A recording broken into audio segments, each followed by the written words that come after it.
Cast, a place where opinions aren't right or wrong, and where we can agree or disagree about movies, TV, and other assorted media because it's all subjective. My name is Ray. Thank you so much for joining me. We are T-minus 24 days away from the release of Superman. July 11th is almost upon us. Of course, there are those of us who will be seeing it a couple of days early at the Amazon Prime early screenings on July 8th. Rest of us will probably be seeing it either on the 10th for the Thursday night showings or the 11th. I know that probably damn near everybody listening to this show is more than likely going to see it at some point in time in the opening weekend or whatnot. But for those of you that have been following my account on Threads, you've seen my updated schedule. Obviously, there was no Flight Chat episode this past weekend because of Father's Day. We had a very nice Father's Day. Took my dad out to dinner, had a very nice time. Hopefully, those of you that celebrate Father's Day had a nice time as well, whether you were the father and you had a nice time with your own family or you spent time with your father. However it went, hope you had a good weekend. Tonight I'm going to give you a heads up that this particular episode of the Flightcast is James Gunn centric. Yes, I'm going to give my thoughts and break down that Rolling Stones piece, the interview that Culture Crave and all the regurgitators just could not wait to mine for all of their regurgitated gold on social media. Yes, I'll be going through it as I've done a number of times before in the past with a number of articles. This is an important one. This is a big one.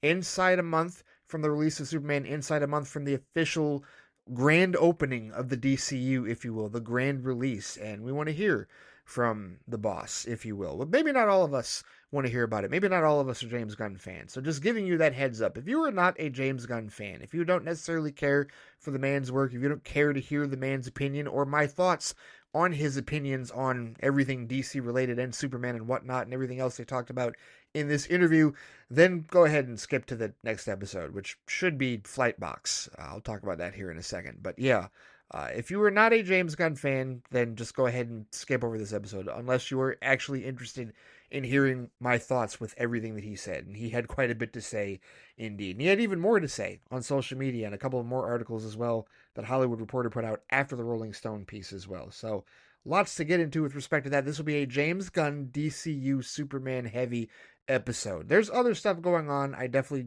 at some point I do want to talk about Star Trek Strange New Worlds and a number of other things that are going on as well. And as we get closer to July, we've also got to talk about Jurassic World, because that's really what's kicking off the month of July, the big month of July as far as releases are concerned. Of course, Fantastic Four First Steps at the end of that month. So there's a lot more to get into, but tonight is dedicated to James Gunn and DC. But before getting into all of that, always want to remind you, listening, that this show and my other shows can be found at theflightcast.com or wherever you get your podcast, whether it is Apple Podcasts, whether it is the Flightcast YouTube channel where all these episodes get posted, whether it is Spotify, whether it is Pandora, or whatever podcatcher you use, you can find this show, the Flightcast. And you can also find my other shows like Flightbox, my TV review show, and this week I've got a big Marvel catch-up. I re-binged one Marvel show, and I binged two other Marvel shows to get caught up. There's one last one that I think actually two if you count What If, but there's one last live-action one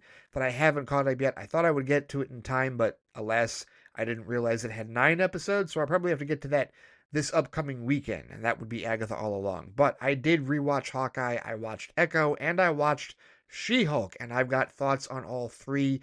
If you are interested in that, then stay tuned this Thursday for Flightbox. It is part of my Marvel Cinematic Universe television catch-up in preparation for Ironheart, which is due out next week on June 24th. First 3 episodes will be then, and then the following 3 episodes the week after, and I will be talking about all of that on Flightbox, so stay tuned for that as well. There's going to be a lot of MCU TV to talk about on Flightbox here in the next couple of weeks, starting on Thursday. And then we will have a regular episode of Flight Chat. We will have our normal feedback. So everybody that sent in emails and whatnot last week, if you have any more to send in, go ahead. They will be clustered in with whatever you sent last week, or if you didn't send any last week, there's your opportunity to send in some this week for Flight Chat listener feedback this upcoming weekend. So stay tuned for that. I know we've got a lot to talk about. Like I said, we're getting closer and closer to release dates here, and we've got a lot going on. So stay tuned for all of that, again, at theflightcast.com or wherever you get your podcasts.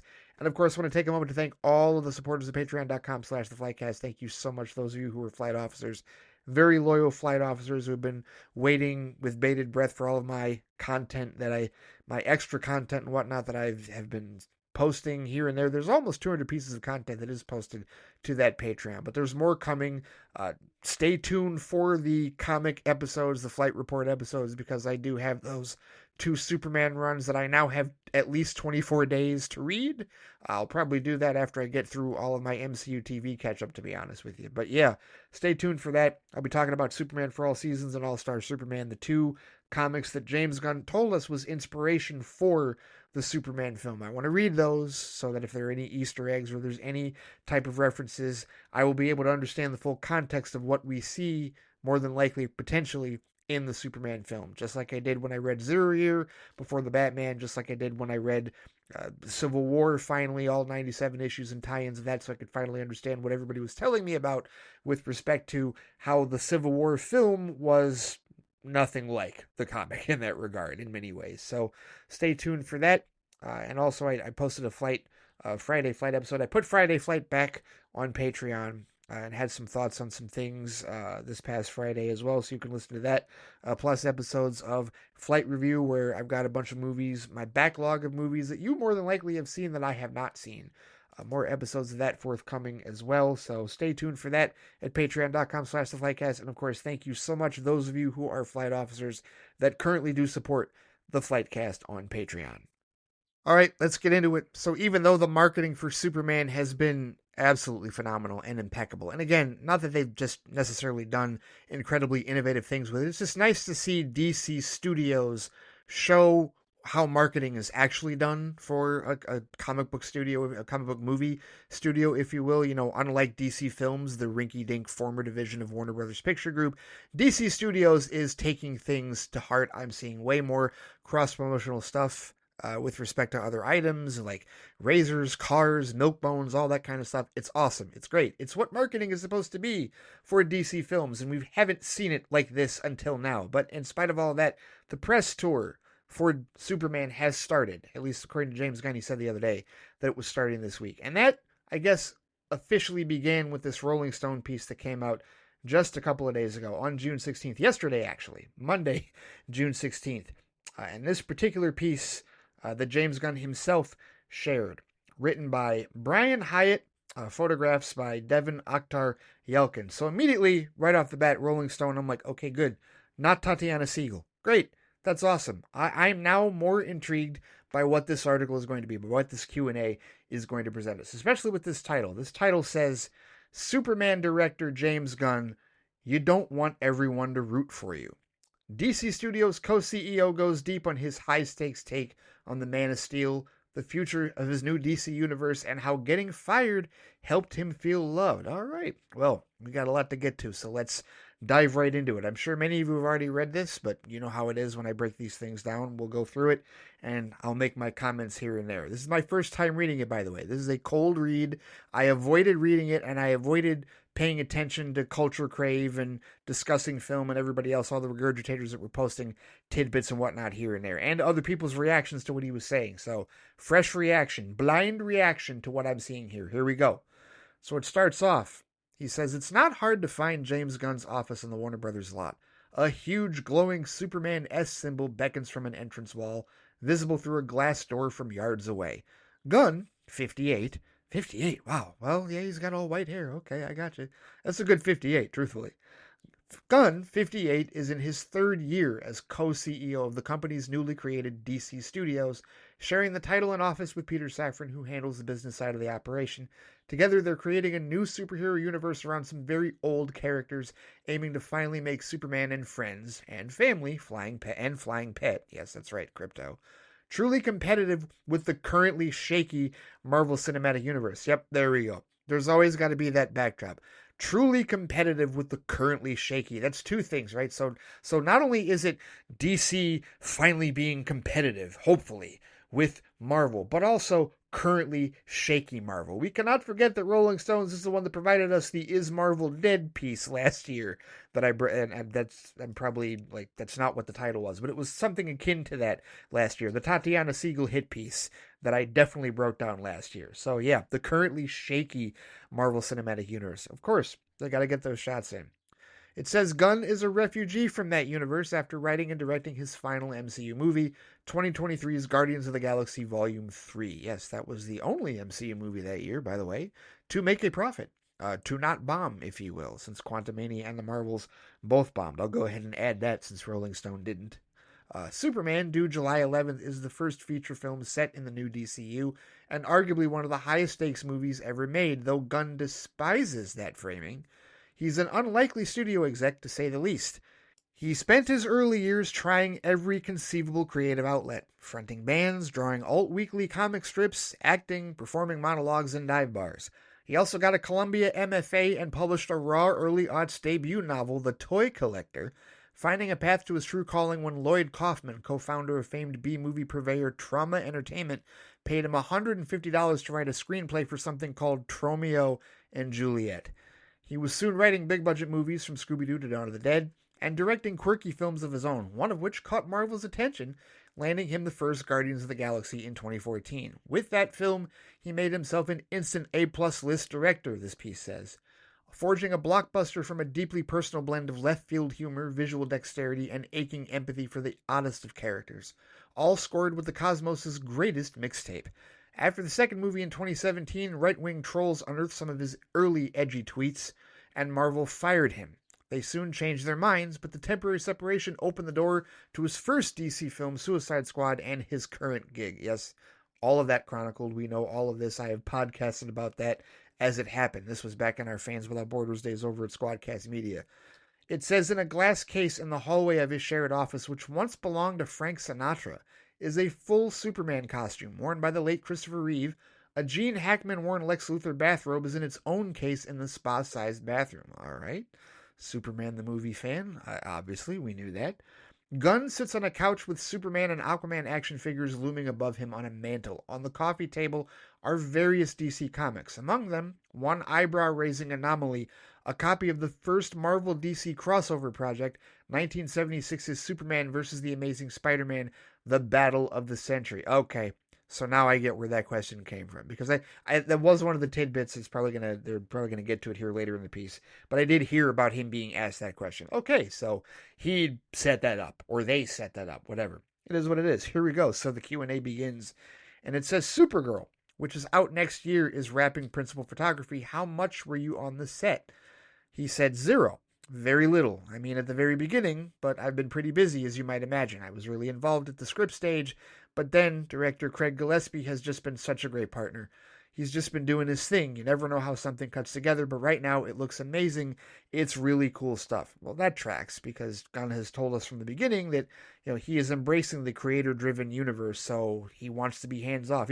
He's made it clear from the beginning, like saying all the right things, obviously, but he's made it clear, at least publicly, that he doesn't want to be a Feige. He's not going to be, and again, I will point back to what he said in that piece however many years ago, where he detailed the fact that Feige is in the edit room and was way more hands-on with respect to what Marvel directors were doing, as opposed to the freedom that Gunn got with the Suicide Squad. So he's staying his hands off, at least on the surface, right? Until we hear otherwise from Craig Gillespie or other directors, that appears to be how he's proceeding. So that tracks with what he's been saying so far. It says, that's no longer called Supergirl Woman of Tomorrow, correct? He pauses and says, I think it's just called Supergirl. Oh, okay. So simplifying the title, Woman of Tomorrow, of course, is the comic run that inspires the film, but they're not calling it that anymore. All right. So just Supergirl. So that's twice now, because originally, of course, Superman was called Superman Legacy, and they shortened it to Superman, and now same for Supergirl. Okay. So shortened titles. Gotcha. You know what? I'll tell you this from a marketing standpoint, and remember, this is coming from the guy who loves the title Birds of Prey and the Fantabulous Emancipation of One Harley Quinn. But from a marketing standpoint, this is where Gunn kind of does put his producer hat on, and maybe it was even something that Peter Safran kind of suggested to him, or maybe he came up with it himself, but just the idea of shortening titles for the general audience and just making it simple. Like, hey, Superman or Supergirl. I get it. Totally makes sense. One word title, easy to rattle off, easy to put on a listing, easy to just talk about. So cool. I get it. It doesn't bother me, to be honest with you. I'm sure it bothers some people, but I'm good with that. And it even says here, it says your Superman movie was first called Superman Legacy, and now it's just Superman. And he says, yeah, I'm always cutting. Legacy was really, we do something called a pre-mortem, he says. A pre-mortem is you get together with your group that's doing the project. It's usually about a couple months before shooting, and you go, hypothetically, if it's an epic disaster, what are the things that we're doing today that are going to cause it to be an epic disaster? Everyone here can speak freely. I like that. That's a good process. He says the things you find on other productions are the things that people are whispering. Oh God, I don't know why they cast that actor. He doesn't fit the role. Or the production designer's never on time. One of the things I brought up, he says, it was called Superman Legacy. Even though I was the one that gave it that title, I just wasn't sure. First of all, I'm sick of the superhero title colon other name thing. And then also, it seemed to be looking back when we're looking forward, even though it does have to do with legacy in the movie itself. And everybody was like, oh, yeah, no, change it. All right. So this also kind of, goes into something that, Gunn has admitted, and he's admitted this on social media, and things that we've heard about how he tinkers and how he will alter things and how he actually is open to suggestion, despite what others have necessarily said about his reputation and his ego. He has kind of made that clear, and others have corroborated that and said, yes, he is very open with respect to suggestion on, titles and stuff like that. So this next question, it says, it occurred to me that this particular version of Superman needed a certain version of you and a certain version of the audience. Could 2010 James Gunn have made this film? And his answer was, I don't think the 2020 James could. Everybody knows I was offered Superman in 2018. They also talked to me about Batman earlier than that, but I was in the middle of Guardians 3. If they'd come to me in 2018 with Batman, I would have said yes. But yeah, I just couldn't quite wrap my head around it. And so he asked what had to change. And Gunn says, I needed the right way in, and that required time to think through a few thousand options before I got to the way I thought that worked. But I do also think that my life and career has been a gradual softening of the edges. I still like black comedy, I still have edges, but I used to like provoking a lot. And today, although I still seem to do it, I don't really like doing that. In my heart, I'm pretty sentimental. I just believe in basic human values. I think Guardians of the Galaxy was a good starter kit for that. I think I largely agree with that personally. And Hyatt, Brian Hyatt, the author here, he continues that. He says they all had a lot of heart. And Gunn said they all have a lot of heart, but they do have their own weirdness and oddities and edginess, and Superman isn't that. Even though he does from the outside have a lot of oddness. A flying dog in a cape is odd. Giant walking robots and kaijus, that's all odd. But he says the very good nature of him, this really strong belief in what's right, sometimes perhaps to a fault, is what makes Superman who he is, and that is not Star-Lord or Rocket. That's not a guy who's angry or covering up his emotions. He's pretty pure. And so getting to the place where I could write that character was a journey. In the past, I would have done it through making fun of the character, and I don't think that's what I do here. I'm less afraid now than I used to be. I allow myself to be purely creative more than I used to, and I thought I was being purely creative, but a lot of times it was just anger releasing itself in another way. I'm less afraid of being goofy or sentimental or boring or straight. That's intriguing that he says that, because that's very introspective of him to reveal that about himself, because I feel like a lot of people that have been critical of James Gunn's work, even through the Guardians films, right? And I'm someone that has been critical of Guardians Volume 2 in particular. I think there's too many jokes. I do. There's a lot of humor. Humor is very subjective. It's all subjective. But there's a lot of humor in that movie that does not land for me, and I feel like the jokes are running a mile a minute, and there's just, the movie's flooded with them from start to finish in a way that I don't think is the case with either the first or the third Guardians films. I think those are paced much better, subjectively speaking, in my opinion. But it's interesting that he talks about how he used to be somebody that was anger, releasing itself in another way, right? And he makes it a point to say that Superman is not Star-Lord or Rocket, and I think that's intriguing. So I do wonder, all the people out there, any of you listening, those of you that are either concerned or convinced that Superman is just going to be like James Gunn's Guardians of the Galaxy type humor and needle drops and whatnot for Superman, right? And I've even said, with these trailers and TV spots that have come out, there's a different tone. There is. This movie, at least on appearance, looks and feels different than the Guardians films. It's orchestral film. It's a score. It's not needle drops. It's not ELO or Mr. Blue Sky or any of that stuff. It's not familiar music. I mean, other than the fact that it is the Williams theme, it's not like familiar pop music. This seems like a much more heartfelt tone, if you will, right? Not one that is necessarily, like he said, edgier, or I guess angry, covering up their emotions. No, I don't think that's the case. And I think his understanding of Superman is that, as not being that, I think that's telling. I do think that's telling. So it's very intriguing, the idea that he chronicles himself as the growth of a filmmaker, and, he questions whether or not 2020 James Gunn, who hadn't done Guardians Volume 3 yet, could even do this particular Superman film. So he's even saying within the last 5 years he's grown as a creative. And that's necessary for him to be in a position like this, to make a Superman film like this, and to be the creative head, the CEO of DC Studios. I think all of that growth is necessary for something like that. So it's very intriguing to hear him say that and admit that. That to me, I feel like that bodes well for what we're going to see in 3 weeks, to be honest with you, in 24 days, right? So Hyatt's next question to him is, I've seen a bit of the movie, and there's a very grounded interview scene between Lois and Clark that seems like new territory for you. I would agree with that. Hyatt's right. That is new territory for him. That scene, basically that first minute of that long, 3-minute long Superman trailer, I don't think we've ever seen a scene like that, truthfully. I can't think of a scene in any of the Guardians films that is like that. So I agree with Hyatt. It does seem like new territory for him. Here's what Gunn had to say about it. He said, "That's a huge thing for me. I have long talking scenes in Guardians, but they are stuffed with jokes, and that's not the case here. There's funny stuff that happens in that scene, but it's all situational. And so allowing myself to write that scene, which is truly about two characters and the different ways they see the world and morality." And so Hyatt goes, "So you would have had the impulse to make that more jokey?" And he says, "Yeah, horror movies and comedies are so comforting to a filmmaker because if they're working, the audience is reacting constantly. Even like people crying at the end of Guardians 3, but it's also a rather selfish thing as a filmmaker," he says, "because I'm not making something so that I can sit in an audience and be happy. I'm making something that really works on a fundamental level. So I have to be willing to sit there with an audience and not know if they're liking it or not." All right, so that's intriguing. And the idea, I like what he says in terms of there's funny stuff that happens in the scene, but it's all situational. I've said this before, guys, and I don't know if I'll say it here again.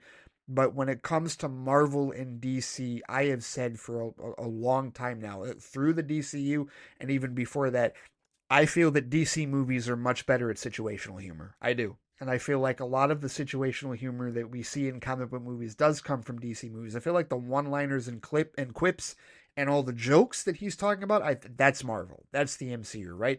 Joke a mile here, banter there, that type of deal, right? I feel like they do that. They have that on lockdown, even through, the movies they've released so far this year. I expect Fantastic Four First Steps will have a healthy dose of that as well. But DC, to me, even through some of the, the films that are, forgettable, if you will, right? Whether it's The Flash or Blue Beetle or, it's certainly Shazam. The first Shazam movie was really like the first time that I was like, okay, you know what? DC just does situational humor stronger, right? Like, and that's the type of humor that I like. Subjectively speaking, I prefer situational humor that is born out of whatever the characters are dealing with, as opposed to this one-liners and clips and in quips rather. I know a lot of people, in our circles agree with me on this. I know a good amount of my podcast brothers over at Squadcast Media agree with me on that. So to hear him say that it's more situational humor in that scene, I like that. I like that. That also bodes well. So I'm getting some good vibes here with respect to Gunn's answers, as opposed, with respect to what we're going to see on July 11th. So Hyatt asks him, after you temporarily got fired from Marvel for some old tweets, oh, here we go. You've said a ton of friends reached out to you, and that for the first time in your life you had a transformative experience of feeling truly loved. All right, so here we go. He asks him point blank about the Marvel firing. Gunn says, "There's no doubt that without that experience, I don't think I would have written the Superman that I wrote. I definitely wouldn't be doing this job if I didn't get fired, but I don't know if I'd be doing this job even if it wasn't for that. I just don't think that a character that pure would have quite appealed to me." Intriguing. So Hyatt says, "How did that open the door?" And Gunn says, "I don't think that opened the door to me writing the pure Superman. That opened the door for me to stop creating so that people would like me. That's downplaying it. So people would love me," he says. "I think on some level, everything I had done came from a pleasing place." And Hyatt says, "A tap dancing for the audience kind of thing?" And he goes, "That's exactly right. Which came from that kid in a dysfunctional family trying to make everybody happy by dancing around. Literally, that's what my effing career was. Not in total, but it was a neediness on my part, a need to be loved. And one of the most interesting things for me is my relationship with actors," Gunn says. "How I got good at working with people like Chris Pratt is because he came in and I'm like, stop, you don't need to juggle. Same thing with John Cena. You don't need to juggle for the audience to like you. You're an effing movie star. You just be present and be yourself and show that natural vulnerability that's a part of who you are as a human being. And that speaks to people," he says. So Hyatt goes on to ask, "So you were giving that advice, but not to yourself at that point?" And Gunn says, "Really good at giving that advice, but not taking it to heart in a way that was transformative, which is what that moment gave to me. But again, I'm not perfect on the other side of it. It's not like I'm not still doing things to validate myself in some way. That's still a part of me being an effing imperfect human being, but my basic life choices are not made according to that. These are very introspective answers for James Gunn. These are answers coming from somebody that has been through some shit, and certainly the Marvel firing, if you go back to remember when that happened, remember the outpouring of support that he did get, right? This is one of the things that we talked about with respect to what makes James Gunn a different situation in terms of other directors that were fired for questionable behavior in the past, right? The fact that, like, we couldn't compare him to Joss Whedon, we couldn't compare him to other problematic directors, even though people really wanted to do that, and people still want to do that irresponsibly, and put Gunn in this corner, like he's the same as Brett Ratner or other disgusting pieces of shit out there, right? The fact that people like Dave Bautista and Chris Pratt and Zoe Saldana, his cast and crew came out and they started rehire James Gunn. Like they signed a letter, like a petition said, "Hey, you need to bring him back." They weren't happy that he got fired, right? That's cast and crew coming to his defense, very similar to another director who gets praise and support from his cast and crew on a regular basis. One man by the name of Zack Snyder. Oh, how about that? What do you know? And those two again, happen to be good friends. How about that? So they both have similar styles where their cast and crew will go to bat for them if necessary. When things get tough in that regard, and that was clearly a cathartic experience for James Gunn here, as he describes it here. This is all really introspective stuff. I like how deep he's going with this in terms of his process of evolution into the type of filmmaker that he is now. And to me, again, if I'm reading between the lines, if I'm paying attention to what he's saying, this to me sounds like somebody that has evolved into someone that could seriously make a Superman film that is not like the Guardians of the Galaxy films whatsoever. And I've always believed he had the capacity for that, and that he would have to take that tact in order to do it. And the trailers and the TV spots have reinforced that he's taking a different tact, in my opinion. This really tells me that it's coming from an internal perspective where he is not the same filmmaker that he was in 2014. He's not the same filmmaker when he did Super or any of the trauma stuff, like or Slither or anything like that. Like, he has definitely evolved. At least from his perspective, he's evolved. I guess we still got to see on July 11th, right? And I'm sure, subjectively speaking, there'll be plenty of people that'll watch that movie, and even though we may see evidence of what he's talking about here, they're going to say, oh, well, same old guns, same old jokes. It won't take much for people to find what they're looking for to, detract James Gunn's, like, what he does in this film. But either way, I like these answers. I do. I like how introspective he's getting about his career and about himself as a person and how he's grown, right? At least the way he presents it. So next question. Hyatt asks him, even you were initially worried about the idea of Rocket in Guardians. You said it would be like having Bugs Bunny with the Avengers, so clearly audiences needed to evolve to accept a flying dog in a movie. You paved the way. And Gunn says, that's right, Rocket made the world ready for Crypto. Although in a way, Crypto is way more grounded than Rocket, because Crypto is simply a superpowered dog. He's just a poorly behaved dog, which is what my dog is, so he's really easy and fun to write. Yes, he's talked at odds, or not at odds, but he's talked endlessly, if you will, about the animals. Like, he's got dogs and cats in he and his wife's home.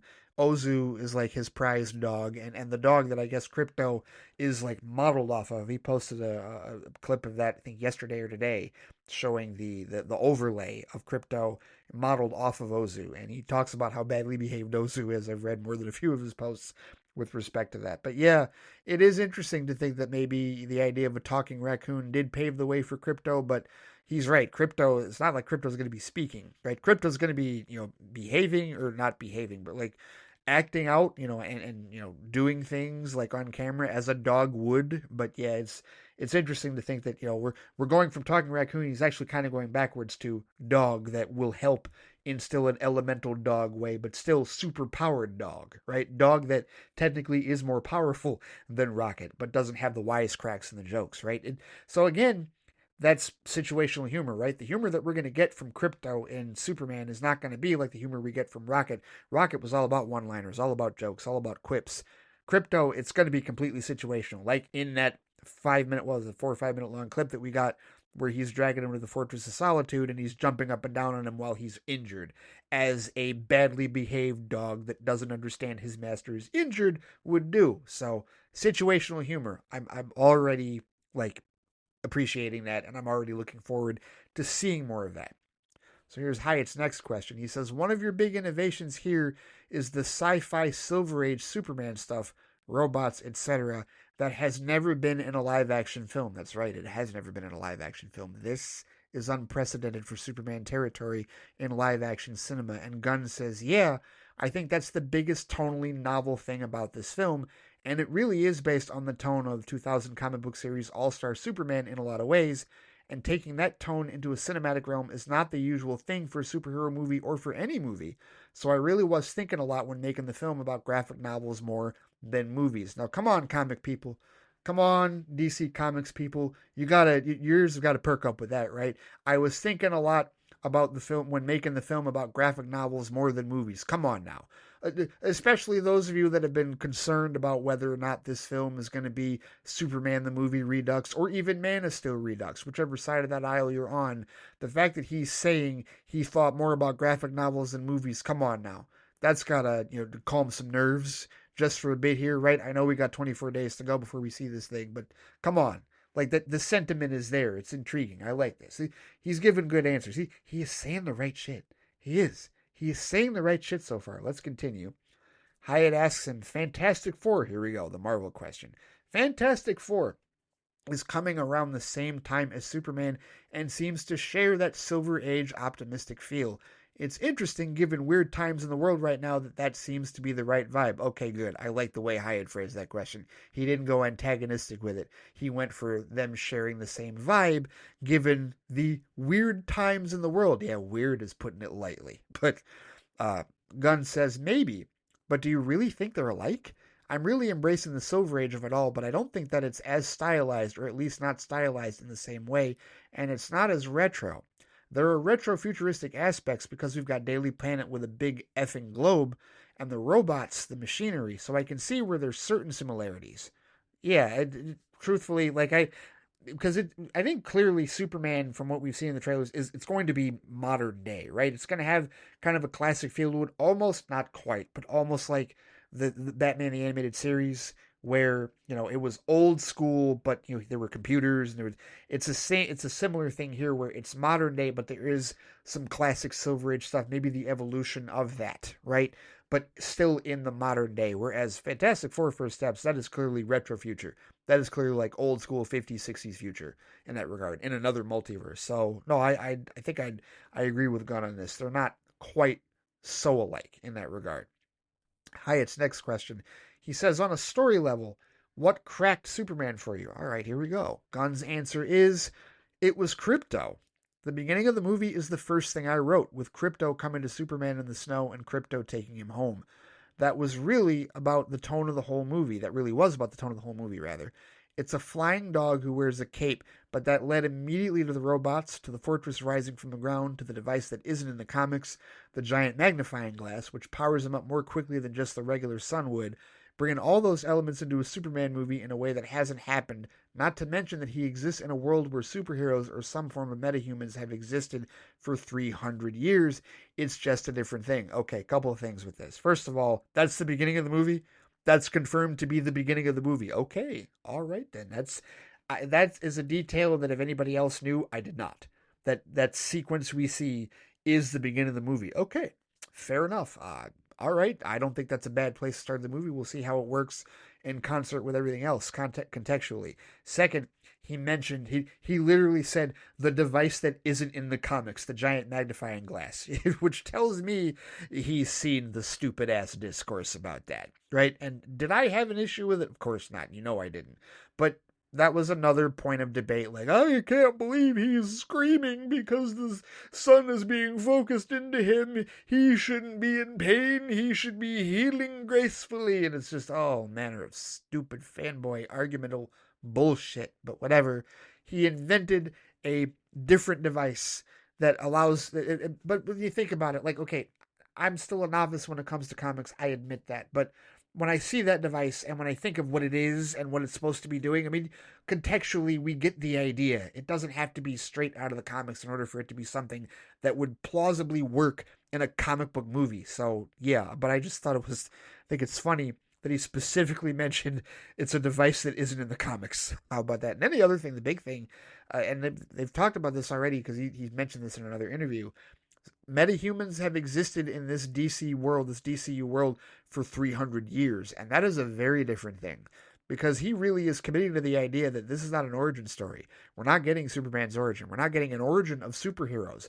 We're in a world where superheroes are a regular thing. There was another quote that he mentioned in that other piece I don't think I've talked about yet, where he said, in our world, if we saw a walking, talking shark, we'd probably crap ourselves. I'm paraphrasing what he said. But in that world, it would be like seeing a celebrity. And so that's something that I think, will be very interesting to observe and watch in the DCU world, starting with Superman, is how regular people respond to Superman and to Mr. Terrific and to Guy Gardner, Green Lantern, and Hawkgirl and everybody else and the kaiju and all the other stuff going on. Is like, how are they going to respond to that? Because it's going to be a very different taste. It's going to be a very different tone than what we've seen in other shared cinematic universe comic films. Is certainly different than in the Marvel Cinematic Universe, because we saw that origin, and it's evolved obviously over the last 17 years to accept a lot of things that happen, but there's still like a suspension of disbelief where it's like, wait a minute, what's going on here? This seems like the suspension of disbelief is off the charts, where the people are just like, okay, no, we live in a world where there's aliens and magic and metahumans, so, and it's been that way for the last 3 centuries, so it's not, we're not alien to this. This is not a surprise to us. It's a very different idea. It's a very different concept. I like it. I'm very intrigued by it. And the reason I like it is because it's different. Different to drop us right in the middle of a world that has known metahumans have been around for 3 centuries, right? And how they react, how they respond to somebody like Superman and everybody else in the Justice Gang and whatnot. So that very much intrigues me. I like that. I like that premise. All right, Hyatt's next question. He says, Eddie Murphy once told me that nearly every bad movie happens because of Hollywood's habit of setting a production date before they have a finished screenplay. And Gunn says, yeah, totally. Listen, you can do everything right and make a bad movie. I'm really compassionate towards people that put their all into a movie. He says, I know some people that were my former workers at Marvel, people who made some of the worst movies. There were people that were lazy and didn't put their time in. And then there were other directors that worked really hard and maybe didn't have the best movie come out, but they did everything they could. But I do believe, he says, that the reason why the movie industry is dying is not because of people not wanting to see movies. It's not because of home screens getting so good. The number one reason is because people are making movies without a finished screenplay. Ooh. Ding, ding, ding, ding, ding. He might be on to something here, people. Hyatt says, and that's one of the biggest rules you've made for DC, that they have to have finished scripts. And Gunn says, yeah, we just killed the project. Everybody wanted to make the movie. It was greenlit, ready to go. Screenplay wasn't ready. And I couldn't do a movie where the screenplay's not good. And we've been really lucky so far, he says, because Supergirl's script was so effing good off the bat. And then Lanterns came in, and that script was so effing good. Clayface, same thing, so effing good. So we have these scripts that we've been really lucky with, or wise in our choices, or whatever the combination is. All right, so I don't know if James Gunn has revealed whatever that project was that was killed, and probably not, more than likely. But I'm sure there's plenty of speculation as to whatever the project is, and I'm sure plenty of people are going off the deep end like, oh, it was the Batman Part 2 or whatever. I'm sure some silliness is being said about that. Whatever. It's dumb. Either way, I like the sentiment here, the idea, because does he have something? Does he have a point here? Is there something to what he's saying, right? Because those reasons that he talked about beforehand, we've heard that, right? We've heard people say that people don't want to see movies, right? We've heard people say that home screens are getting so good that they're not going to go to the theater, right? I've even said that, and I haven't said that movies are dying, but what I've said is that the audience is more discerning in terms of what they're going to spend their money on. They're not going to go to the movie theater as much. I didn't say they were going to stop going to the movie theater, because I think we've seen, with movies like Deadpool and Wolverine, or Spider-Man No Way Home, or Barbenheimer, even, to go outside the comic book realm, we've seen the people show up. We've seen people still turn out for movies. Hey, look at what Sinners just did. Look at what Sinners just did, seriously, as an original cinema, as an original film from Ryan Coogler. Look what that just did. People still are going to go to the movies, right? People still have that impetus to see it. So what if there is something to what Gunn is saying here, that the number one reason that Hollywood is dying, if you will, is because people are making movies without a finished screenplay? There definitely should be something to that, right? Because that's one of the things that we've been critical, a number of us have been critical of with Marvel over the years, is, hey, this assembly line filmmaking where you're putting things together, you're shooting things, you don't even know how this damn movie's going to end, right? It's a hodgepodge, and you don't have a plan laid out from start to finish, meaning that you're scrambling at the end, and that disingenuous nature of how you put the film together is going to be noticeable by the audience, right? I think that's what Gunn is speaking to here, and I can't disagree with him on that whatsoever. Why the hell would you shoot a movie without a finished screenplay? That's producer shit. That's executive boardroom, we don't know what the hell we're doing shit. And so I like that rule that he has instituted at DC Studios. You don't do it unless there's a finished script. They have to have a finished script. Yeah, absolutely. And I don't know what the project was, the one that everybody wanted to make, but he said the screenplay was ready. The screenplay's not ready. And that doesn't mean that it can't be ready later, right? He killed it there. It doesn't mean it's killed completely. It could be resurrected later, right? He's a co-studio head. He has the power to take films out of development hell if that's in fact where this project is. But it's got to have a finished screenplay. It's got to have a ready screenplay in that regard. So I applaud him for that. I feel like from the standpoint of the art form, from the standpoint of that's where him being a creative definitely serves him well in this regard, because he's not just looking at it from a producer standpoint. He's not just looking at dollars and cents of it like a lot of the bean counters do in those boardrooms. He's looking at it from a creative standpoint, like, hey, what are people going to like? What do we think is going to, like he said, people, not even what people are going to like, but what are people going to put their all into? What are people not going to be lazy about? What are people going to work really hard to make in that regard? Like you said, he's got empathy for those types of people. So I have no issues with him saying that whatsoever, having that rule. I think it's a great idea, and I feel like a lot of you may agree with that.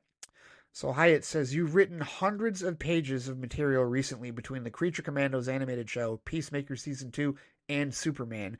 Do you ever worry about exhausting the well? And Gunn says, if I do, then I'll go raise goats. I really am fine, he says. There's a lot of directors who get worse as they get older, and I don't want to do that. Or maybe I do. I don't know. It's like, if it runs out, it hasn't so far, but who knows? All right. Open-ended. He feels okay. And this, I think that speaks to the people that wonder if he's being overtaxed, right? And we've heard that before, right? When Superman finished filming, it's like, well, now he's going to go direct Peacemaker. Well, now Superman's going to suffer because he's too worried about Peacemaker Season 2. And it's like, well, if he's saying he's okay, and if he's balancing these projects, and if he's doing this and he's doing that, and he's got a support staff, then we got to take him at his word, right? But I guarantee somebody out there that doesn't like Superman in a couple of weeks is going to blame it on Peacemaker Season 2, or they're going to blame it on Creature Commandos. If he hadn't been too busy writing Creature Commandos and working on Peacemaker, then Superman would have been better. Yeah, well, no one's saying that no one's forcing you to dislike the film, right? It's like I said from the beginning, I'm going to like the film. I am. I'm going to like James Gunn's Superman film. The only question is, how much am I going to like it? It's a movie that I'm intrigued by. It's a movie that I'm interested in. It's Superman. So yeah, I'm going to like the film on some level. Question is, how much am I going to like it? And am I going to blame Creature Commandos or Peacemaker Season 2 on anything that I don't like? No, I'm not. I take him at his word with respect to, him having the energy and him being able to do that. So continuing, Hyatt asks him, you said you feel like you were able to be creative without fear now, but at the same time, you gave yourself permission to be pretty creative from early on. You were working in all of these different mediums. And Gunn says, I had comic strips published everywhere. That really was what I thought I was going to do when I was younger. I wanted to be like Berkeley Breathed from Bloom County. I've never heard of that. All right. Although I was really playing music at the same time, he says, so who knows? I wanted to be a rock star, but at the same time, I liked the idea of having my characters on bed sheets and stuff. I just was searching for a way to be noticed and make money. I really wanted to make a living as an artist, and then, of course, I wanted to be famous and all those things, so I really was just trying whatever, and for me, the whole secret was finishing whatever I started. It did feel like I had a bunch of half projects out there until I was in my mid-20s. And then Hyatt asked him, was that linked to getting sober? You finishing projects? And he goes, no, that was sort of a faith thing. When I was in school for writing, I had 51 first chapters of novels, and then at a certain point, I just had the realization, which was in the form of a spiritual awakening, which was just to finish what you start. So what I take from that, one thing that pops into my head, like listening to that, and especially with all the other vocations that he had beforehand, he mentions how like he was an actor and he wanted to make a living, like as an artist, and he wanted to be famous. And the thing that pops into my head is I keep seeing a sentiment, and maybe even some of you have felt this way, but he's in a lot of the Superman marketing, right? Not just the behind the scenes stuff, but like there's that one clip of where it's the tug of war with the whole cast, against Crypto, and Gunn is in the middle of it, like as the director. And then, the Q&A sessions, he's there with the cast, right? And it's like, okay, a director, like, have we seen other directors do this? I mean, yes, of course, we've seen like Sean Levy, we've seen Christopher Nolan. Yes, we've certainly seen them on press tours with cast and crew. But I feel like there has been like kind of this judgment with Gunn where it's like he wants to put himself front and center. He keeps putting himself in the middle of the marketing and keeps putting himself ahead of everybody that's involved in his projects. And I think part of that, guys, is, his vocations early on. What he says here about how he wanted to make a living as an artist and he, fancied himself an actor, wanted to be famous. I don't see anything wrong with that so far as, one, he's, not a complete dick to his cast and crew, which it does not sound like he ever is, at least from, reports so far from the Guardians crew, and we've heard nothing, no detractions from the Superman crew at this point, right? And also, so long as it doesn't necessarily impede, what he does as a creative, right? If it saps into his, if it like taps into his creative juices or saps any of that, right? So it's like, well, this wasn't your strongest stuff because you were too busy doing all the marketing and whatnot, which I think is what some people are kind of worried about, and that's their business if they want to be worried about that. I'm not necessarily, but like I think that would be the only thing where it's like, okay, were you too busy, like mean mugging the camera during the press tours as opposed to, doing your job with respect to being, and I don't think that's the case. I really don't. And all that other introspective stuff you talked about earlier in the piece, I think is evidence that he doesn't do that. And also, as I've said many times before, the stakes of what this is, this project, like so much is writing on Superman, right? It's not just the movie, him being the writer director, but also the launching of his shared cinematic universe, right? His baby, his project, right? Like this is the beginning of that. There is a lot writing on it. It is high stakes, whether he likes that framing or not. It is high stakes. So no, I don't think that he is, trying to be too famous in front of the camera where it's going to detract from his work. So getting back to his revelation, Hyatt asks him, "You had that revelation while you were ghostwriting a book with Trauma Studios co-founder Lloyd Kaufman, right?" And he says, "That's exactly what it was. I was writing the book for Lloyd and I wanted to quit because it was effing killing me. I didn't have a small ego and I felt like I was doing a lot of things for Trauma and I didn't feel like I was getting any respect for it. And now I'm ghostwriting something that I thought was hilarious. And the more I was writing it and the funnier I thought it was, the more resentful I was becoming. So I talked to Lloyd about, I think I got to stop, which was crazy because I got paid money to do it. A lot of this is really ungrateful of me. I'm not saying this in any good way, but I'm effing driven. And that's when I had that awakening, which was to finish what you start. And so then I went back and I finished the book.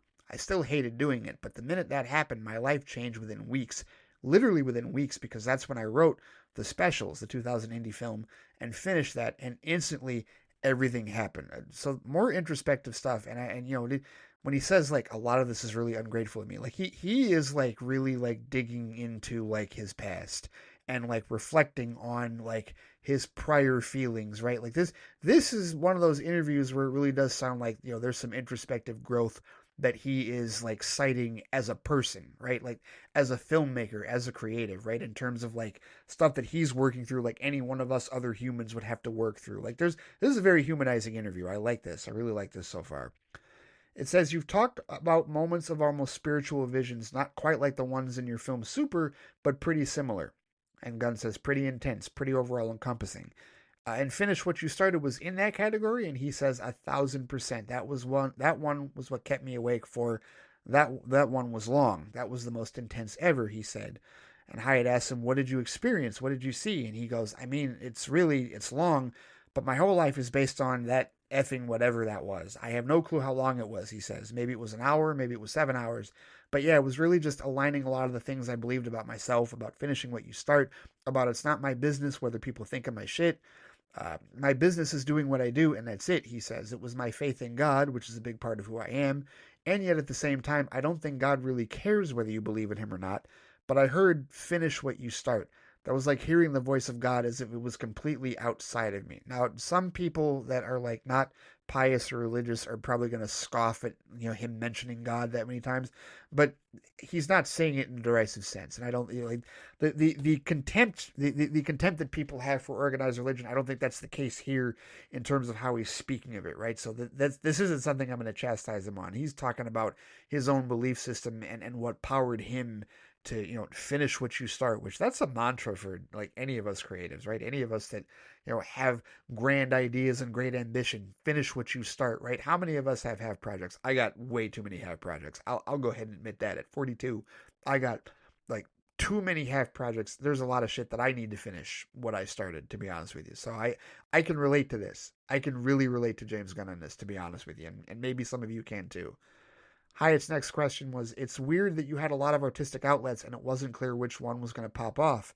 Gunn says, that's totally true. And at the end of the day, I think what I like the best is directing because I like the right brain part of it a lot. I like the puzzle part of it. I like shooting action. That's like my favorite thing to do. But yes, I never really saw myself as one thing. I just saw myself as an entertainer for sure. Hyatt says, when you took on Spy versus Spy and then Scooby-Doo, was that in any way a sellout move in your mind? Gunn says, no, I don't even think like that. If I didn't want to write those things, then yeah, it would have been a sellout mood. But I wanted to write them. I was excited by the ideas, really excited. I loved Scooby-Doo as a little kid. I loved him.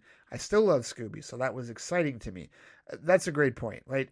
When people do like a franchise film, when filmmakers do a franchise film, something, like an established IP, and Ryan Coogler, perfect example, Ryan Coogler, right? I mean, yes, he's done 2 Black Panther movies, right? But, people got so pissed off, after Sinners took off and was this massive success for him this year.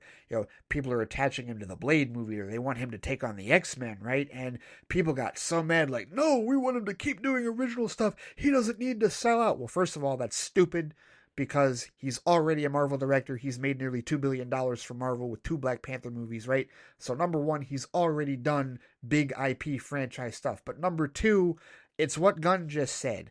If he didn't want to write those things, then it would have been a sellout move. So the idea that Coogler, if Ryan Coogler or any other indie filmmaker, original filmmaker decides to do an IP, decides to do a film set in a big franchise, they're not selling out because they have the passion for it. It's not like, as long as they're excited by that idea, and you can tell whether they're excited by the idea. If you, especially with Coogler, like if you hear him in interviews, if you watch his reaction in interviews, like you can tell where his passion lies for a lot of his work. So if he ever does like a bigger IP or whatnot again, because again, he's already done 2, but if he does it again and he's really passionate about it, then no, it's not a sellout. It's absolutely not a sellout move. And that would be the case for any, original or indie director, right? If they graduate, if you will, to bigger stuff and they have a passion for it, then no, of course it's not a sellout. How could it be a sellout if they have legitimate passion for it in that regard, regardless of what you think about it as a fan in that regard? So I like that. Hyatt asks him, it's interesting that the guy who wrote The Toy Collector about someone's messed up attachment to the icons of their childhood then takes on Scooby-Doo and then eventually Superman. Gunn says, oh yeah, I guess so. I love bringing reality to things that I loved as a kid and saying, okay, if this was real, if Scooby-Doo was real, if Superman was real, if Rocket Raccoon was real, how would that be? How would they be real? It's intriguing. I've never seen The Toy Collector, so that's interesting. All right, here's some Superman stuff. Hyatt says, in the Superman trailer, we see that Lois already knows Clark is Superman, so you bypassed one of the stickiest issues. How does Lois not see past the glasses? Gunn says, it comes up again later in the movie and it's explained. She says it, we mention it, and it's a one-off and people chuckle. But there's stuff later in the movie about the glasses that are canon. That's canon in the comics. All right. Intriguing. Hyatt says there's a controversial 70s issue of the comic book where it shows that Superman basically uses super hypnotism to change people's perception of him and the glasses. It was an idea sent in by a fan that has been mostly ignored since. Gunn says something like that. I only know it from DC Comics writer Tom King. The first time we met was at Peter Safran's house. We had this sort of writers group come in. One of those people was Tom King, and he was the most helpful. I'm like, I just don't know how to F and deal with the glasses thing because it bothers the F out of me. All that little stuff that people are like, it's a fantasy, just let it go. I'm like, no, I have to explain everything. Everything for me has to come from a place where I believe it, as outlandish as it is. With Rocket, he says, I could not just make it a talking raccoon. It had to have a real foundation for where he came from and how he came to be, and I needed to believe that. Okay, so fans, people out there, comic purists, James Gunn thinks just like you, right? Because literally the people, general audience or anybody else, it's like, it's a fantasy, just let it go, right? No, the comic purists and the ones that are like, oh, it's got to be like this, it's got to be like that, they're the ones that would say, no, I have to explain everything. Everything has to come from a place where I believe it, as outlandish as it is, right? The people that nitpick these movies left and right, he literally just spoke through them. He literally just brought that part of him outside, like literally. So the glasses are explained. I am looking forward to that. There is one TV spot that does make a quip about it, but he's saying that there's stuff canon from the comics involved in the explanation of the glasses. I am curious about that. This thing that Tom King, this controversial super hypnotism, I'm curious. I am definitely curious about that. Let's see exactly how that's explained. But again, this also comes into, there's two other things with this, right? One thing that I've said about James Gunn for the longest time is he is a student of the source material. I could tell that with the Suicide Squad, and certainly, like his adaptations of Guardians of the Galaxy, I haven't read any of those comics, but he has a passion for the source material. And to me, this further illustrates the passion that he has for the source material. And then on top of that, he said the writers group, he brings in Tom King, comics writer Tom King. One of the things that I have applauded James Gunn for from the beginning of this DC Studios endeavor is connecting the studio to the writers, bringing in Tom King, bringing in Jim Lee, bringing in Scott Snyder, right? Not as, DC employees, but as writers, right? Hey, here's Superman. Come check this out. What are your thoughts? And we know Tom King is working on stuff with DC Studios, right? That is huge. To talk to these writers, to talk to these actual creatives on the source material. Like, that's an important resource that I feel like a lot of fans have wanted to see happen. And it's something I've mentioned before. We don't see that Kevin Feige has not done that nearly as much. We're seeing a different take on this from James Gunn with DC Studios. And who knows if it'll work. We're going to find out soon if it works or not. But I like the connection. I like the idea. I like the premise. I like the idea of bringing in the comic writers like Tom King to help with this stuff. I do. I like them being involved. That's just that's synergy between DC Comics and DC Studios that I think is just strengthens the brand overall. And being a DC fan that wants to see DC succeed at the end of the day, I think that's a great move. And this further cements that, I think. Hyatt then asks him, what were some of the other things you felt you needed to explain to make this Superman work? Gunn says, there are things that I know I don't explain, that I don't even want to say out loud, but I wanted Superman to be vulnerable. All right, here we go. I saw this quote.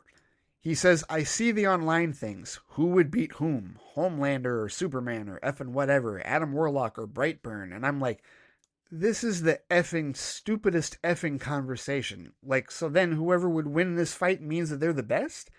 Because I'll just go out and write God-Man who can destroy you with a wink, and I win. I win all the fights forever. But I didn't want a Superman who could punch planets, he says. And also, we're creating a whole universe now. So what's a girl with wings going to do in the face of that? So he's a little less powerful. Green Lantern's Guy Gardner's pretty effing powerful. They're all pretty powerful. Honestly, he says, in talking to people, a lot of people are like, I like Batman better because he can actually be beat. And I get that. So we have a Superman that can be beat. Well, I think that's obvious in the trailers. I think that's obvious, to see Superman as bruised, broken, and bleeding as we've already seen him so far in these clips and in these trailers. This is definitely a Superman that, it can be beat in that regard. And, to be clear, I don't think we've never not seen that necessarily, right? I mean, obviously in the Donner film, Kryptonite was, the big thing that could take Superman down, right? That weakened him, right? Either that or the Kryptonian supervillains in that regard, right? In Man of Steel, we certainly saw Batman, with the help of Kryptonite again, bring Superman to his knees, right? In Batman v Superman Dawn of Justice. So it's not like we haven't seen a Superman that can't be beat, but this one definitely looks like he's more vulnerable. And, it is intriguing to see how the audience is going to react to a Superman that is more vulnerable. I wonder if it will make him more relatable. Because that's a complaint we've heard for years about Superman, is that he's not relatable. He's too powered. I can't relate to a character that's too powered. Well, it doesn't look like he's going to be too powered. Like, he's clearly going to have his powers. He's going to have his standard power set. He's going to be pretty powerful at moments. But he's also going to get the shit kicked out of him at moments. And it's those moments that I wonder if he's going to be, relatable on a level that, perhaps is unprecedented cinematically for Superman with the general audience. It'll be very intriguing to see how that goes. And as far as any fans that are critical of this, because I have seen people critical of like how much weaker Superman seems like he might be in this movie, I think it's important to note, and I've talked with Scott and the others at Squadcast Media about this. Superman's power set changes based on the story, and I'm pretty sure that that's not just for the comics, but also for TV shows and animation and movies as well. Whatever they need him, wherever they need him to be at for who he's fighting is where they set him at. And, depending on the show, that could change week to week in that regard. So to me, I feel like it's always been a fluctuation of Superman's power set based on the story that they're telling. And that's what's most important. What is his power set like based on the story that they're telling? How does it serve the story that they are telling? And so that's what I really want to see with respect to James Gunn's Superman, is how does Superman's power set, weaker or otherwise, serve the story that James Gunn is telling? Very intrigued by that. So Hyatt's next question, he says, there are people who've been saying the whole future of the studio might be riding on this movie. Yeah, I have kind of said that myself, definitely. How do you work in the face of that kind of pressure? Gunn says, really, I just go, that's their business. Because that's not the truth for me. My truth is this is the first movie out of DC Studios. Other people may say, it's got to be a home run, nothing else. I'm like, no, I'd be very happy with a double. Effing Iron Man wasn't the be-all, end-all. It wasn't Avatar. We're doing something that's a piece of the puzzle. It's not the puzzle itself. We have Peacemaker, we have Supergirl, and what we want to do is make a movie that people love. They feel connected to the characters. It's just this one movie. It's not everything. I hate it, he says, when there's an effing article and it's going on about all the problems and blah, blah, blah, blah, blah, blah, blah. And that means even more pressure on James Gunn and Superman. I'm like, guys, I'm not responsible for all that. I'm responsible for my piece of the pie. I've got to make my budget back. I'll be very happy with that. Hyatt says, you also cannot split planets, is what you're saying. And he says, I cannot split planets, not that I know of. Okay. It is important to note here that whether you disagree with James Gunn or not, he's speaking the truth. I'm going to read this over again, where he says, other people may say, it's got to be a home run, nothing else. And he goes, I'm like, no, I'd be very happy with a double. He's right. He's absolutely right. Iron Man, the first Iron Man, was not the end all be all. That movie made a little over $500 million, right? Remember, $1 billion in 2008 was only The Dark Knight, and The Dark Knight set a record for that, right? A couple of months after Iron Man. That was like the big deal. But Marvel, like the phase one of the Marvel Cinematic Universe, they didn't make $1 billion until the Avengers, until that first film, right? And he's right when he says Superman is a piece of the puzzle, not the puzzle itself. Basically, what this means is for anybody that claims Superman has to make $1 billion, no, it does not. No, it does not. Like he said, he's got to make his budget back. He does that, he's good. He does that, DC Studios is good. He does that, the DCU has launched successfully. It does not matter what you think. It doesn't matter what Forbes thinks. It does not matter what IGN or any of the other regurgitators or Scooper Madness. It doesn't matter what Disgrace and Umberto and all those other fools think. It does not matter. What matters is, does he make his budget back? He said he'll be very happy with that, and he should be, because that's what the goal is supposed to be. That's the realistic goal, right? We have overinflated the conversation so badly with respect to box office. This foolish idea that $1 billion is any type of a reasonable, rational benchmark. It is not. It is completely illogical. He can't split planets. You're asking him to split planets. I don't care what your expectations for Superman is. I don't care. It doesn't matter how much is writing on this for you as a fan. The fact of the matter is, it's still a business. If he does what he's got to do, if he hits his targets with Superman as a business, it doesn't matter if he hits your targets or not, because that is your business, as he says. His business is doing what he needs to do for the sanctity of DC Studios. And if that means making his budget back for Superman, then that's what it means. It doesn't mean $1 billion. Because Superman didn't cost $1 billion to make. So setting $1 billion for the benchmark or saying anything below that is a flop, you're an idiot. Absolutely. It's ridiculous. So no, we're no unrealistic expectations with respect to that. Now, another Marvel question from Brian Hyatt. He says, over at Marvel, they've been pretty open about the fact that they realize what's gone wrong over the past few years. They put out too much stuff. And James Gunn says, and longtime Marvel executive producer Louis D'Esposito said that privately to me. I don't even know if it's really their fault. And Hyatt says they were under a corporate mandate. Yeah. Gunn says that wasn't fair. It wasn't right. And it killed them. Yep, the Bob Chapek era, basically. And I think any of us paying attention to Marvel Studios and seeing the overabundance of content that was put out, in phase 4 and 5, I think we all kind of saw that writing on the wall, and it's what led to Chapek getting ousted and Iger coming back into the fray in that regard, right? But Hyatt says, watching that, especially after being involved, are there lessons to be taken on your end? And Gunn says, there's no doubt. We have to treat every project as if we're lucky. We don't have the mandate to have a certain amount of movies and TV shows every year, so we're going to put out everything that we think is of the highest quality. We're obviously going to do some good things and some not so good things, but hopefully on average everything will be as high quality as possible. Nothing goes before there's a screenplay that I am personally am happy with. And I have no issues with that whatsoever. In fact, that's what it should be doing. And I've talked about that. When people talk about superhero fatigue, right? And the misnomer of people are tired of superhero movies. That's not the real superhero fatigue, as I've said many times. The real superhero fatigue is that there's too many movies and shows. And it's largely Marvel, right? I mean, DC definitely had, 2023 putting out 4 movies at once to close out the DCEU did not do them any favors whatsoever. But Marvel absolutely flooded the marketplace with movies and shows for a couple of years under the Chapek era, and it hurt. That's where actual superhero fatigue can come from, having too many choices, having too many projects out there flooding the marketplace. Yes, that is a problem. And I think Gunn is right. It's not even necessarily Feige or Louis Esposito or the Marvel Studios' fault. The mandate did come from down high, from on high, if you will. And Zaslav, for all of his bumblings and all of his ridiculousness as far as being the CEO of Warner Brothers Discovery, like that, the mandate hasn't been made to Gunn because, he's made this public emphasis about how it's got to be about quality, it's got to be about theatrical and whatnot. And as long as he holds to that, as long as he keeps Gunn to that, no matter how much of a success Superman is, as long as there's never a mandate to increase the quantity, to really pump out the content, then I think they'll be all right. I do it. And focusing on quality instead of quantity is always what these films and these shows should do in that regard. So I have no issues with Gunn's response to that at all. Hyatt says sitting on the table here is a Superman Spider-Man crossover comic book from the 70s. All right, we're on to this question. At some point, it feels like it's going to happen in the movies, doesn't it? Maybe it's 10 years from now. Here's Gunn's official answer to that. He says, we've talked about it a billion times. That could easily happen. But simultaneous to that, I think it would be interesting.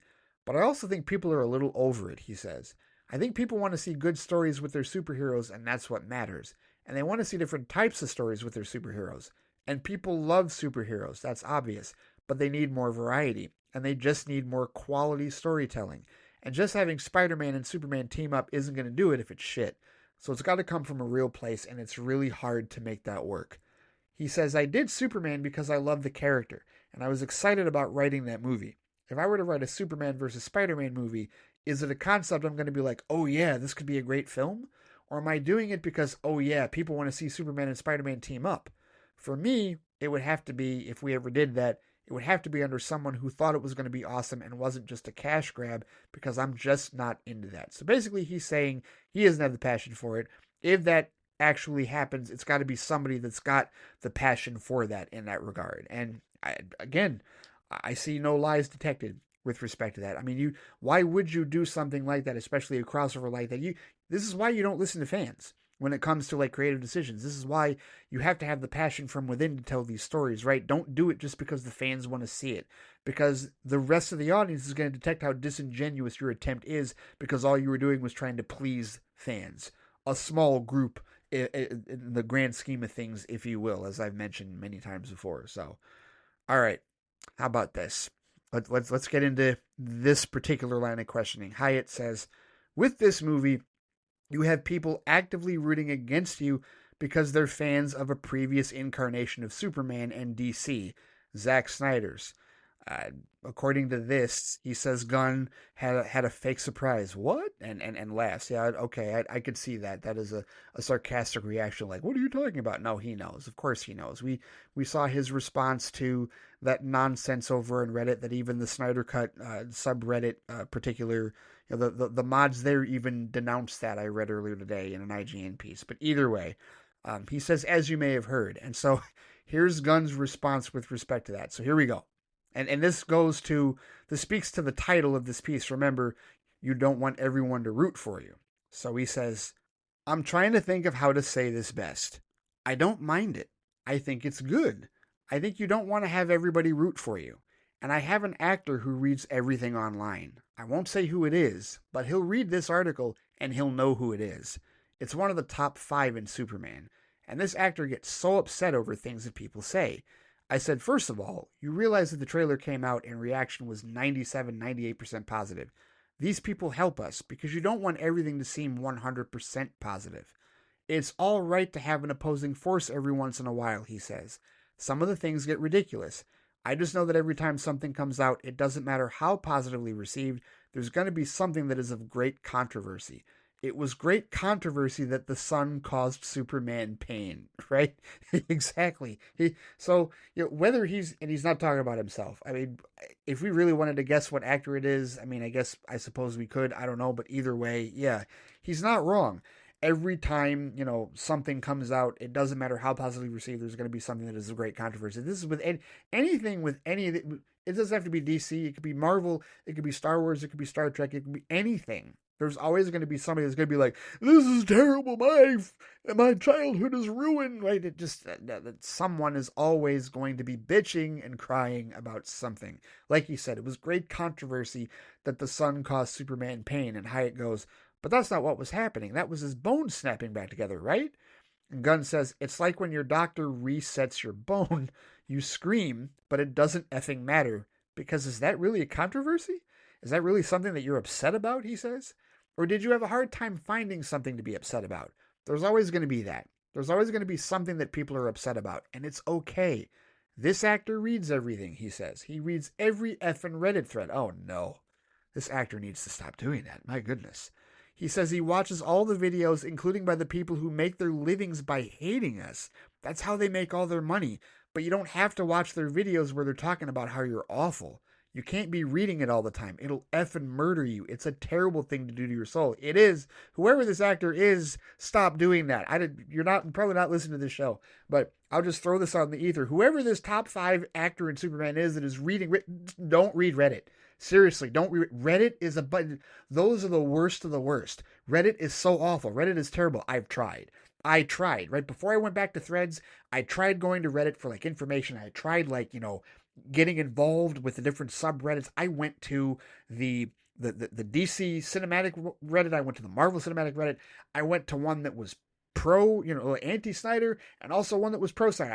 I was part of that subreddit where the ridiculous shit came out the other day about boycotting and sending out spoilers and review bombing Superman. I was in that Reddit. They're psychos. They're sickos. They're all sickos, though. Reddit is just like that. Reddit is so pathetic. And I am not necessarily, I'm not 100% anti-Reddit, but Reddit has not given me a good taste. It has not given me a good impression. Reddit is a bunch of shitty people that just go and bitch about everything. Every time I go into the damn Star Trek Talk subreddit, it's somebody bitching about Discovery. It's somebody bitching about Strange New Worlds. It's somebody bitching about Paramount Plus and how Roddenberry's rolling over in his grave, and I can't believe they can't do Star Trek the way it's supposed to be done. What the way it's supposed to be done? Ridiculous. Gatekeepers and assholes and just absolutely shitty people. Gunn is 1,000% right. It is a terrible thing to do to your soul.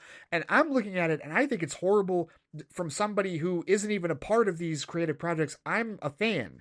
I'm a podcaster that watches this stuff, and I'm saying this is terrible. An actor, a creative, somebody involved that's reading the negative shit, and for the love of God, don't watch the YouTube videos that are designed specifically to hate you.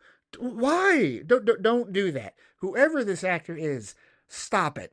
Please stop doing that. It is a terrible, terrible thing to do to your soul. This is the truest thing. I don't think I've ever agreed with James Gunn more on anything than that. Don't do it. It will effing murder you. My goodness. Oi, this is terrible. I feel horrible for whoever this actor is. And Hyatt asks, is this actor your lead, David Corenswet? And thankfully, Gunn says it's 100% not David. David is Superman. He's not a normal person. Okay, good. It's not Corenswet. And based on what I've seen in interviews and what I've seen with behind the scenes clips, I don't get the impression that it's Corenswet. I don't know who the actor is. I don't necessarily want to guess who it is. I can tell you who it probably isn't. It's probably not, Nicholas Hoult. Is probably not Rachel Brosnahan. It's probably not, Wendell Pierce. I don't know who it is. I don't know. And The only reason that I care about knowing is I wish I could tell that person, stop doing it. Knock it off. Leave it alone. Like I want to support Gunn with this and be like, no, don't listen to the haters. They're terrible. All they do is hate for a purpose to get attention and, get a rise and all that stuff. No, it's just, oi, whoever this actor is into the ether, stop it. Don't do it. Oi. All right. Moving on to Hyatt's next question. He says, what was your way into Lex Luthor? And Gunn says, I really understand Lex. I feel like I relate to Lex way more than I wish I did. Oh, all right. But for me, Lex looks at Superman like artists look at AI. Oh, wow, okay. He says he is the world's greatest man in so many ways. He's done these unparalleled things. And then you got a guy who comes in who's done nothing to deserve the ability to fly and to smash down buildings. And he's also extraordinarily handsome, too. And all of a sudden, that's all the world is talking about. And that sort of obsession with being replaced, with your gifts not being seen or passed over, I think is what drives Lex, he says. I relate to everything he does. He's just meaner than I am. Okay, you know what? All right. So right there, people, seriously, like as far as understanding the character of Lex Luthor, I feel like that paragraph nails it, seriously. And what a comparison. Lex look at Superman like artists look at AI. Wow, that's spot on. And I say that again as a comic novice, but I'm talking about like my experience, all my years of experience in watching the Superman Lex Luthor dynamic, whether it's in the Donner films, the Christopher Reeve continuum, whether it's in Man of Steel, whether it's Superman the animated series, right? Or Lois and or not Lois and Clark. I never really watched that, but like Superman and Lois, or the CW, like seeing John Cryer's version of Lex Luthor. Like, no, that's a great comparison. I really like that. I think that is spot on. Personally, that to me, I think boils it down. Lex looks at Superman like artists look at AI. Man, this dude is saying all the right shit. He is. At least for me, he is. He's saying all the right shit. This might be my favorite Rolling Stone piece that I've read with respect to DC in years, or maybe ever. I don't know. But Hyatt says, do you know what you're writing and directing next as far as film? And Gunn says, yeah, probably. I know what I'm writing right now. And it's a DC film? Hyatt said. Yeah. Nothing yet, Gunn says. I'm just getting into it. I really have a hard time writing when I'm in the late stages of post-production, which is, we're almost done, but I have a really hard time. This was obviously a while ago because they did picture lock. Everything is set. Gunn announced that like a week or so ago. That's how we got the runtime officially of 2 hours and 9 minutes. He says, I traditionally start heavily writing the day whenever my last movie comes out. I write treatments first, so I'm a couple of treatments in. Okay, so into his process, he's writing his next DC film. All right. Now, who knows how far down the road that's going to, be greenlit officially, because we know Supergirl is filming, and we know that Lanterns is filming, right, the television series, and we know that Clayface, there was also a bit of Clayface news where we have an actor, that was a bit of casting news today that I'll bring up here. Tom Reese Harries has been cast as Clayface in the Mike Flanagan written Clayface film, and I don't think I've seen anything that this guy has been in, whether it's White Lines in Netflix or Suspicion on Apple TV Plus, Jekyll and Hyde, Unforgotten, Hunky Dory, Slaughterhouse Rules, The Gentleman, Kandahar. Apparently, he was in the Dot and Bubble episode of Doctor Who, which I certainly have not seen that because I'm well behind on that. Sorry, Anthony. But yeah, so there was some casting news for that. So obviously, these other projects that have been greenlit already are ahead of whatever James Gunn is writing now as far as the next DC film is concerned. But no, that is cool that he is writing his next film and that it is a DC movie and he's just starting treatments for it. It's an interesting window into his process when he starts the very next thing after his last thing is releasing. So here we go. Let's get into this for a bit. Hyatt asks, you once said that the fact that Robert Pattinson's Batman is not in this universe was Matt Reeves' choice. Does that mean if it were up to you, you would have just pulled that into your universe? Gunn says, it would be a consideration. We'd have to think about it. It's not like we've never discussed it. Hyatt says, it's interesting. Your answer is much more present tense than I expected, as if it's an ongoing possibility. And Gunn says, no, I don't. Batman's my biggest issue in all of DC right now, personally. And I'm not writing Batman, but I am working with the writer of Batman and trying to get it right because he's incredibly important to DC, as is Wonder Woman. So outside of the stuff that I'm doing in the projects that are actively going, our two priorities are finishing our Wonder Woman and our Batman scripts. He says, the Batman script, is that still called The Brave and the Bold? And Gunn says, right now, yeah. right now, although it probably might just get called Batman. I don't know. Well, I don't know. Can you really shorten it? Because we have a Batman movie and we have a movie called The Batman. So I don't know. Maybe they still have to call that one The Brave and the Bold, because he doesn't want to do semicolons. And I'm with him on that. I'm okay with him not wanting to do semicolons, but that's, or colon or whatever, right? Like, that's okay. We'll have to see how that goes. But Hyatt asks him, in the broadest sense, what needs to be figured out to make those two properties work? Batman in this universe. And Gunn says, Batman has to have a reason for existing, right? So Batman can't just be, oh, we're making a Batman movie because Batman's the biggest character in all of Warner Brothers, which he is. That's right, respect. But because there's a need for him in the DCU and a need that he's not exactly the same as Matt's Batman, but yet he's not a campy Batman, Gunn says. I'm not interested in that. I'm not interested in a funny, campy Batman, really. So we're dealing with that. I think I have a way in, by the way. I think I really know what it's. I'm just dealing with the writer to make sure that we can make it a reality. Okay? And then Hyatt asks, well, how about for Wonder Woman? And Gunn says, similar. Wonder Woman, I think, is actually easier for me, he says, because there haven't been so many infinite portrayals of Wonder Woman, definitely not in movies, but really anywhere, than there have been of Batman. Every single Batman story has been told. It seems like half the comics that have come out of DC over the past 30 years have Batman in them. He's the most famous superhero in the world and the most popular superhero in the world. Respect. That's right. And people love him, he says, because he's interesting. But also having so much of him out there can also make him boring. So how do you create that property that's fun to watch? I'm going to read this next question just to tie this all up, and then I'll give my thoughts on this. Hyatt asks him, I really should clear this up. Is there still a non-zero chance that Matt Reeves' Batman will get sucked into your universe? Gunn apparently gave a long pause and then says, I would never say zero, because you just never know. But it's not likely. It's not likely at all. I'll also say Batman Part 2 is not canceled. That's the other thing I hear all the time. That Batman Part 2 is canceled. It's not canceled. We don't have a script. Matt's slow. Let him take his time. Let him do what he's doing. God, people are mean. Let him do his thing, man. Now, listen. I know out there are some extra sentiments with respect to where the Batman Part 2 script is finished. I'm going to tell you guys this with respect to, like, all of that speculation and all the rumors and whatnot. I've heard a number of things, and I am going to go with what Gunn is officially telling us. Now, if we hear something else, then we can talk about that when that is officially put out there in the ether. But right now, he's saying the script isn't finished, right? Whatever the reasoning is, whatever that is, it doesn't matter. Because here's what I think is more important with respect to what Gunn is saying about Batman. He's working with the writer to get it right. And I actually, like, as a Batman fan, Batman being my favorite superhero, like, I really do appreciate his reasoning here, right? He wants Batman to have a reason for existing in the DCU, right? I know he's the most popular superhero. I've said that he and Spider-Man are the god tier of popularity as far as Marvel and DC is concerned. If you want to go ahead and say that Batman is more popular than Spider-Man, I guess you can have that argument. It's kind of irrelevant. But the point is Batman, he's right. It is difficult. It can make it difficult that there's so many incarnations, and not just cinematically, but on television, animated series. Almost every Batman story has been told. Like, what could they possibly do new with Batman in the DCU that we haven't seen in some other incarnation?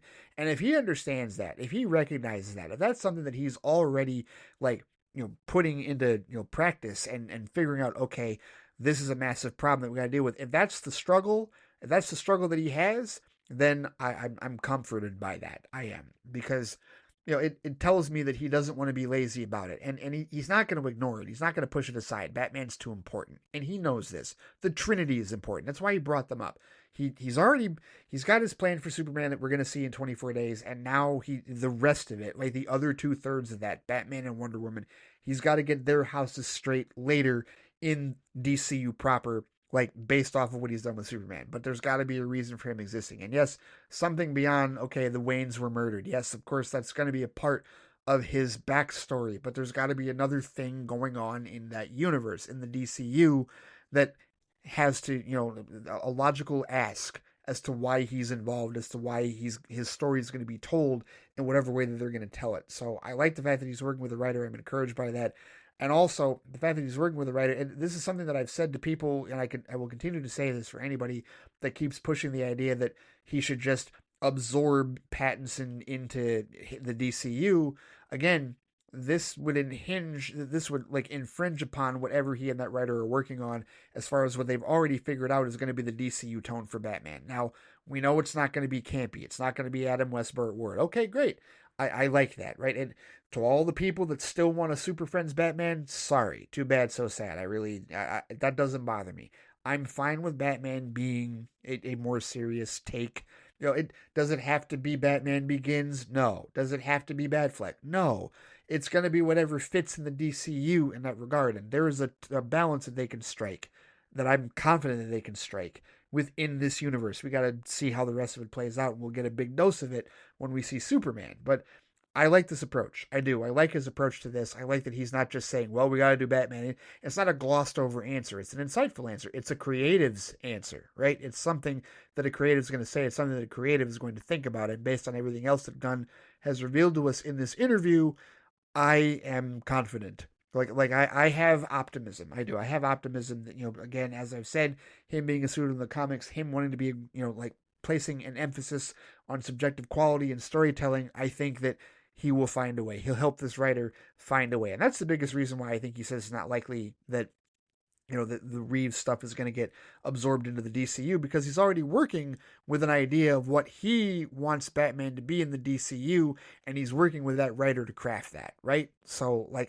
that's where, and it's not Feige level, right? Because he's not in the edit bay. Like, this is in the development process. This is writing the script, because again, that script's got to be finished per his rule before it even gets greenlit, right? So that's what they're figuring out. And this is the type of creative stuff that we want to see happen as, from the heads of studios. This is what we want to see happen at the top of DC Studios more often than not. This is the type of development that we want to see for a Batman movie. So yeah, I don't have any issues with this, and I don't have any issues with, his approach to Wonder Woman either. Like, I think that's a very healthy, creative approach to take to both of them in that regard. So I don't have any thoughts there. And you guys already know where I sit with respect to the Batman Part 2.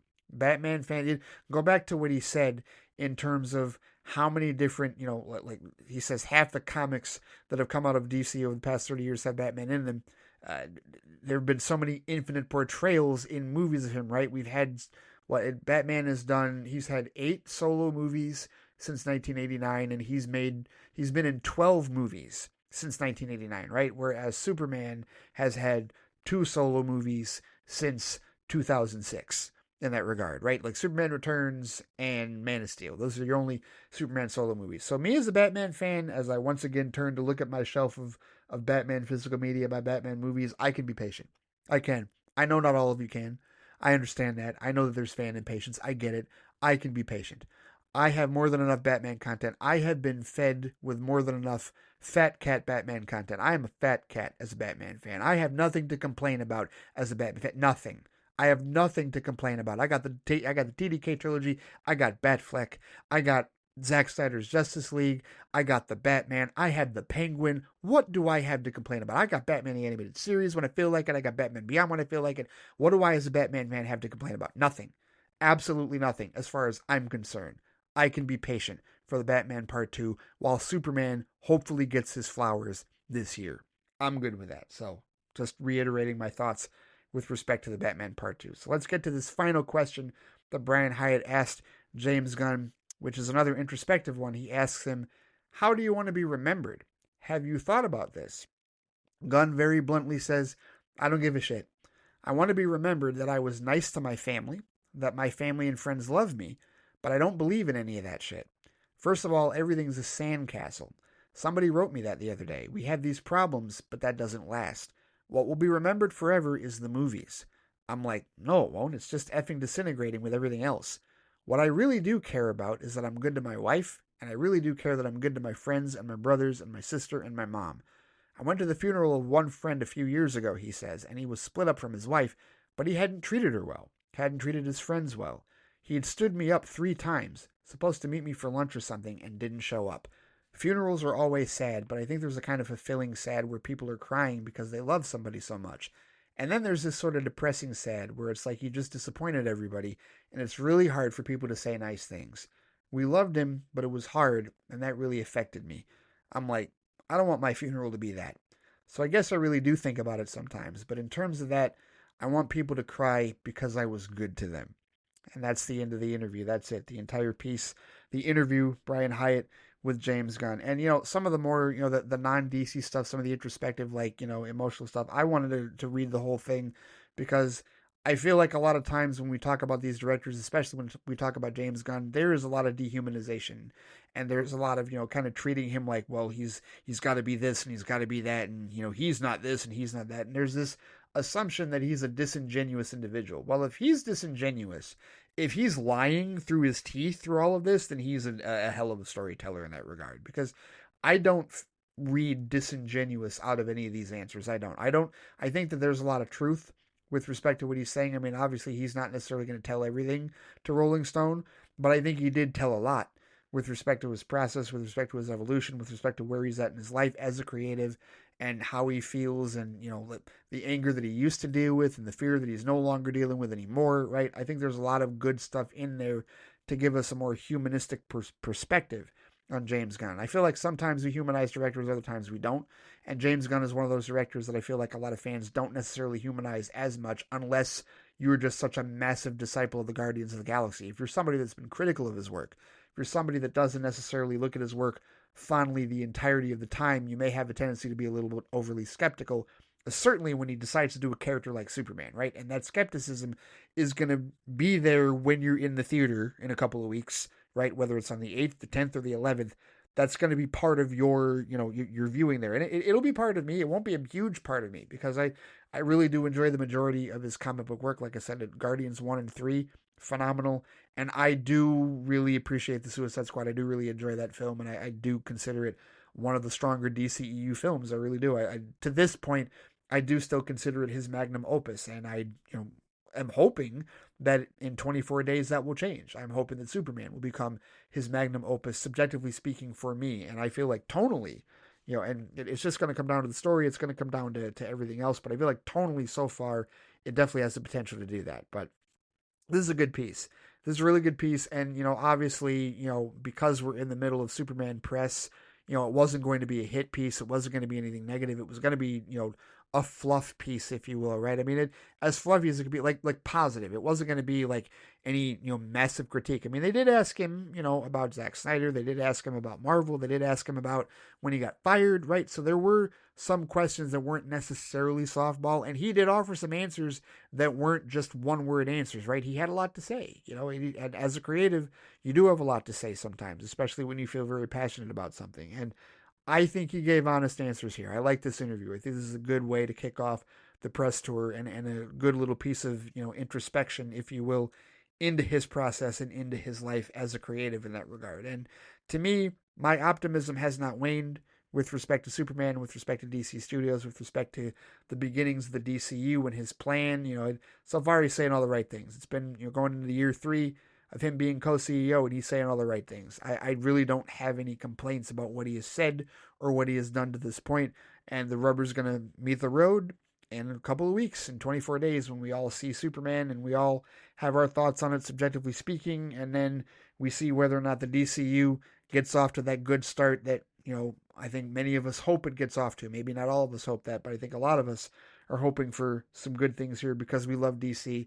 We root for these characters. We want to see more stories with these characters. And we want to see a good Superman story that we will enjoy, and that the more importantly, the general audience will enjoy, to kick off this universe proper. And it seems like James Gunn has a very passionate feeling for it, and has like a right perspective, a good perspective, a solid perspective with respect to the DCU. So yep, there you have it, the Rolling Stone piece, Brian Hyatt's interview of James Gunn.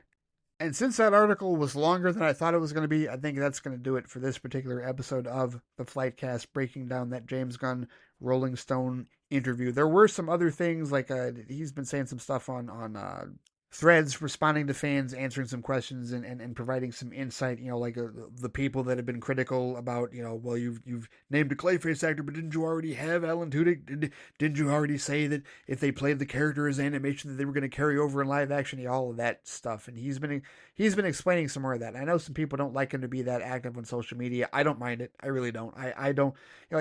When he responds to trolls, that's a problem, but I feel like if he thinks that he's providing an actual answer that may help somebody else out, I don't have an issue with that whatsoever. So there was a lot of that stuff he was talking about that I might talk about later. If you guys want to bring it up, we can certainly talk about it in flight chat. But for now, thank you so much for listening to this show. Thank you so much for supporting the Flightcast. Hope that you enjoyed my breakdown of the Rolling Stone piece on James Gunn. If you have any thoughts, which I am sure you do, that you want to contribute, anybody out there that wants to talk about this in flight chat, you know where to find me on Threads and on Instagram at the Flightcast, on Blue Sky at Flightcast. You can comment on the posting for this episode at the Flightcast YouTube page. There's also the Flightcast Facebook page, and of course, I can be reached by email at ray@theflightcast.com. All right, take care, stay safe out there, have a great rest of the week, and I will see you all next time. Take it easy.